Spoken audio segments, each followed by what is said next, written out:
Carl Jung believed that whatever you repress controls you, and few things are more deeply repressed or more misunderstood than your sexual shadow. The sexual shadow isn't just about desire. It's about what you've denied, disowned, or buried beneath guilt, shame, or fear. Every culture teaches you something about sex, what's acceptable, what's shameful, what's forbidden. But rarely are you taught how to consciously relate to your sexuality. Instead, most people learn to suppress it, project it, or distort it. Jung believed that sexuality was a core part of the unconscious mind, not because it's dangerous, but because it's powerful. When suppressed, it becomes chaotic. But when integrated, it becomes creative, grounded, and whole. The sexual shadow appears in subtle ways. In who you judge, in what you crave secretly but fear openly, in the fantasies you hide, or the fears that dominate your intimacy. You are not free if you can't talk about your desire. You are not whole if your sexuality lives only in secrecy or shame. Jung saw that true integration requires facing not just the light, but the darkest corners of who you are. And for many, sexuality is where the deepest shadow lives. The goal isn't to indulge or repress, it's to understand, to bring the unconscious into awareness, to see your desire clearly, not to be ruled by it, but to reclaim it. Because if you never confront your sexual shadow, it doesn't disappear. It drives your choices from the background, shaping your relationships, your self-image, and your freedom. And until you make peace with that part of you, a part of you will always remain hidden, from the world and from yourself. Your sexual shadow is not your enemy, it's your teacher. But only if you're willing to look at it without fear. Carl Jung believed that every human being contains opposites, light and dark, desire and restraint, instinct and awareness. And when one side is denied, the other grows distorted. That's what happens when sexuality is repressed. It doesn't vanish, it mutates. It becomes shame, secrecy, or compulsion. You might crave intimacy, but sabotage connection. You might seek validation through sex, but feel empty afterward. You might hide your desires so deeply that they only emerge in shadowy ways, through projection, obsession, or avoidance. This isn't dysfunction, it's disintegration. Jung's approach was not moralistic, it was psychological. He didn't divide desire into good or bad. He asked, are you conscious of it, or is it controlling you? That question changes everything, because your sexuality isn't just about the physical, it's emotional, psychological, spiritual, and when it remains unconscious, it becomes reactive. You may find yourself drawn to partners who activate unresolved wounds. You may chase thrill but fear intimacy. You may hide parts of yourself in the name of being acceptable. But Jung taught that healing doesn't come through denial. It comes through integration. That means seeing your desire clearly, understanding where it comes from, and learning how to embody it without being consumed by it. This is the path to inner freedom. Not repression, not indulgence, but conscious embodiment. The sexual shadow holds the energy of creation, of vitality, of raw truth. And the more you bring it into awareness, the less power it has to sabotage your life, and the more power it gives you to live it fully. The shadow isn't evil. It's everything you haven't made conscious. And when it comes to sexuality, that shadow often holds the most charged, suppressed, and misunderstood parts of yourself. Carl Jung believed that most people are afraid of their own power, especially the power of their desire, because desire asks for honesty. It threatens the persona, the image you've carefully built to be acceptable, polite, or respectable. But what happens to the parts of you that don't fit that image? They don't disappear. They go underground, and from there, they begin to act out, not openly but sideways, through jealousy, through judgment, through fixation, through shame. You might criticize others for what you secretly long for. You might deny your needs while projecting them onto someone else. Or you might live a divided life, appearing controlled while secretly unraveling. Jung saw this fragmentation as the root of suffering, not because desire is dangerous, but because self-deception is. You can't be whole while pretending parts of you don't exist. And you can't be free while fighting your own nature. The sexual shadow is powerful because it's primal. It's creative energy, life force, the drive to connect, to feel, to be known. But when that energy is feared, ignored, or moralized, it turns into confusion, addiction, or numbness. To integrate it means to face it without judgment. To ask, What am I afraid will happen if I really feel this? Where did I learn that desire is something to hide? These questions are uncomfortable, but they're sacred, because the more honestly you face your sexual shadow, the more deeply you know yourself. And that's where healing begins, not in control, but in conscious connection. Carl Jung didn't just study the mind, he studied the soul, and he believed that your shadow, especially your sexual shadow, holds the keys to transformation. Why? Because it's the part of you you've been taught to fear, to silence, to exile. But whatever you exile will rule you from the dark. The sexual shadow doesn't just live in what you desire.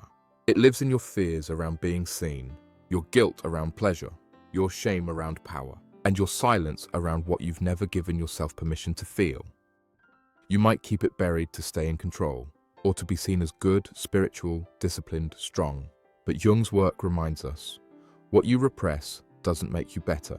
It makes you split. Split between who you really are and who you think you're supposed to be. And when you're split, you leak. Your energy becomes scattered. Your relationships become strained. Your inner world becomes noisy, because a part of you is always knocking from the inside, asking to be let in.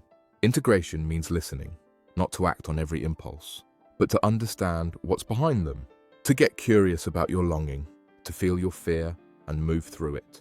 When you begin to reclaim this part of yourself, you start to feel more grounded, more whole, more alive. Not because you've indulged the shadow, but because you've faced it. And in doing so, you stop being ruled by it. You begin to embody something deeper, your full self.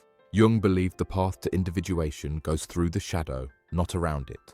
And your sexual shadow is no exception.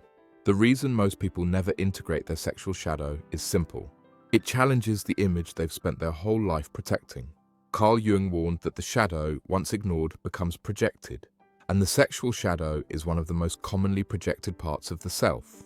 You see it in the way we shame others for their expression, in the way we envy those who embody what we've repressed, in the way we create double lives, one we show the world and one we hide behind closed doors. But projection doesn't set you free. It only keeps you disconnected from others and from yourself. Jung believed that healing comes when you stop projecting and start reflecting. When you stop asking what's wrong with them and start asking what part of me am I seeing in them.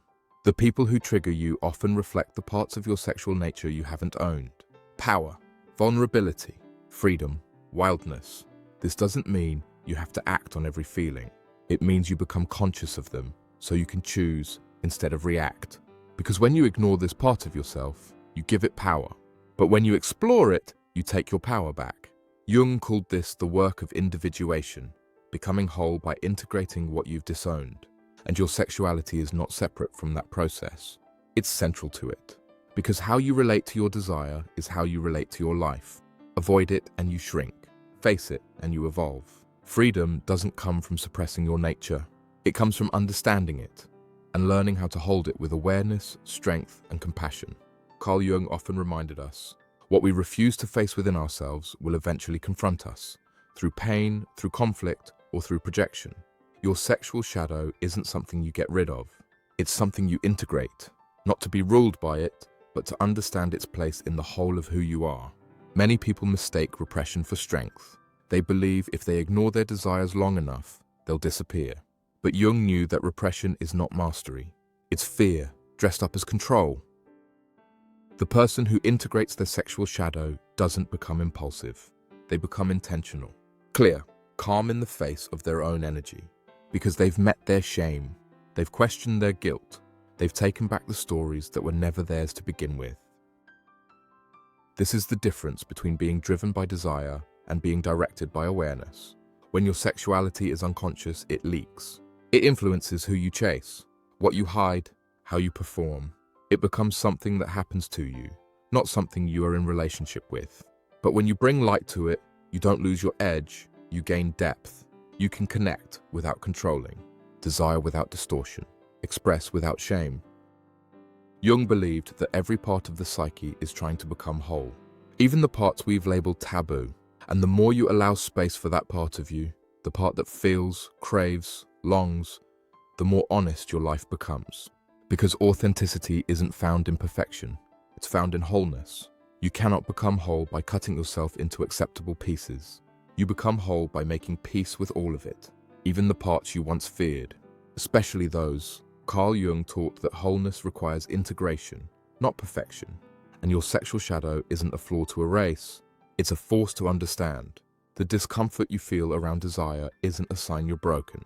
It's a sign there's something deeper asking to be seen, a memory, a belief, a boundary crossed or never formed.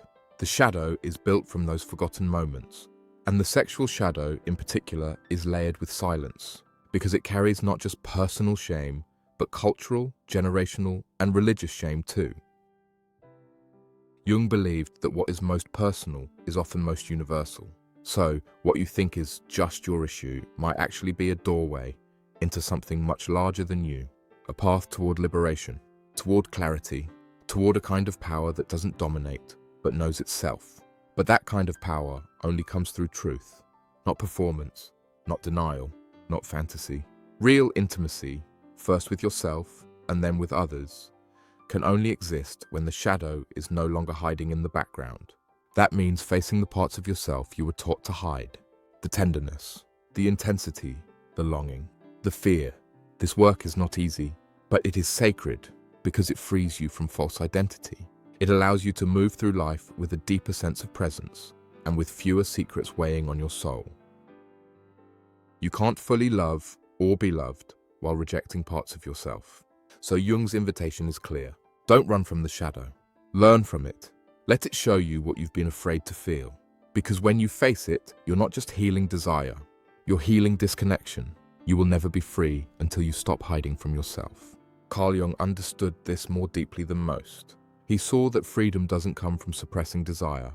It comes from illuminating it.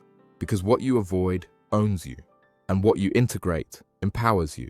Your sexual shadow is not something to fear. It's something to explore with awareness and compassion. Not to indulge, not to judge, but to understand, to bring into wholeness. When you meet this part of yourself with presence, it no longer needs to act out. It doesn't need to hide in shame or lash out in secrecy. It becomes part of your story, not something that defines you, but something that deepens you. This is how real transformation begins, not by becoming someone else, but by finally becoming honest with who you are. The path Jung laid out is not easy. It requires courage, it requires stillness, and it requires the willingness to let go of who you were pretending to be. But when you walk it, something shifts. You stop living in fragments. You stop chasing validation.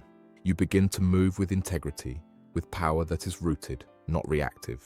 This is the quiet strength that comes from inner alignment. The kind that can hold desire without being consumed by it. The kind that sees clearly without flinching.